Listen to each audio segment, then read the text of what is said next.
Bonjour à toutes, bonjour à tous, bienvenue à cette nouvelle édition du kiosque maghrébin que j'ai le plaisir de vous présenter sur Maghreb Intelligence.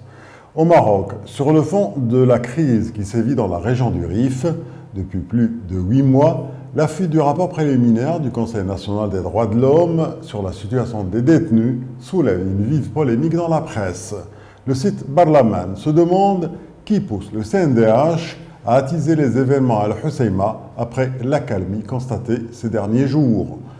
Le rapport sur les allégations de torture sur les détenus de Hirak, truffé d'imprécisions et d'erreurs, selon Barlaman, est l'œuvre du Conseil de Driss Yazami, une institution constitutionnelle financée par le contribuable qui serait devenue un instrument entre les mains de partis soufflant sur les braises du Hirak, écrit Barlaman. Pour sa part, le desk choisit un autre son de cloche avec ce titre « Les sécuritaires déclarent la guerre à Driss Yazami ». Répression policière et discours sur les droits de l'homme ne peuvent plus cohabiter à l'aune des événements qui agitent Al-Husseima et sa région depuis des mois, explique le desk. Cet attelage, impossible, a montré encore une fois ses limites, avec la fuite organisée des extraits d'un rapport accusateur du CNDH destiné à la justice, provoquant une réplique furieuse de la frange sécuritaire du régime, souligne le desk. Pour le site Yabiladi, le Hirak a mis en exergue les fausses notes de la machine officielle. Le couac entre le CNDH et la Direction générale de la police n'est pas un simple accident de parcours, poursuit Yabiladi, en se demandant si la machine officielle est grippée à ce point, tout en passant en revue ce que le site croit être des précédents de divergence entre les institutions de l'État. De son côté, le CNDH souligne que les conclusions et recommandations qui seront contenues dans son rapport final et global autour des événements d'Al-Husseima seront les seules références pour évaluer les 10 événements, rapporte le 360. Le Conseil national des droits de l'homme, réagissant au prétendu cas de torture subi par certains détenus suite aux événements d'Al-Husseima, exprime son étonnement quant à la fuite partielle d'un document qu'il avait veillé à adresser exclusivement à la partie concernée, ajoute le 360.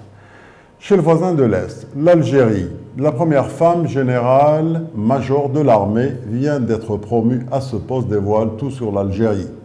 La générale Fatma Boudouani, spécialiste du ministère de la Défense nationale, et la représentante du même département au sein du comité directeur de l'initiative 5+5 relève tout sur l'Algérie.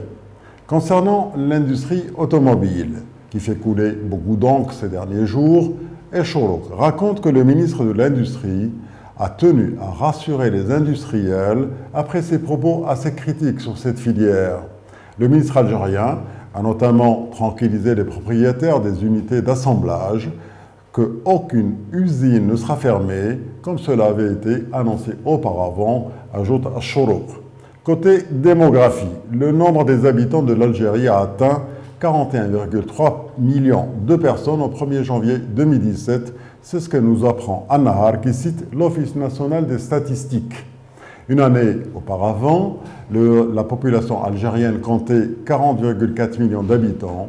En une année donc, 900 000 nouveaux Algériens ont été enregistrés, soit une hausse de 2,2%, souligne An-Nahar. En Tunisie, l'Assemblée générale ordinaire de l'Ordre des avocats s'est déroulée dans une ambiance pour le moins électrique. C'est ce que raconte le Temps. De nombreux intervenants ont accusé le parti islamiste, Ennahda, d'avoir instrumentalisé la profession à des fins politiques. D'après le Temps, les critiques ont essentiellement été adressées à la secrétaire générale de l'Ordre, ancienne épouse du ministre de la Justice estampillé Ennahda. Elle n'a fait qu'imposer l'agenda de son parti au sein de ce corps de profession, raconte le Temps, qui reprend les détracteurs de Samia Akremi.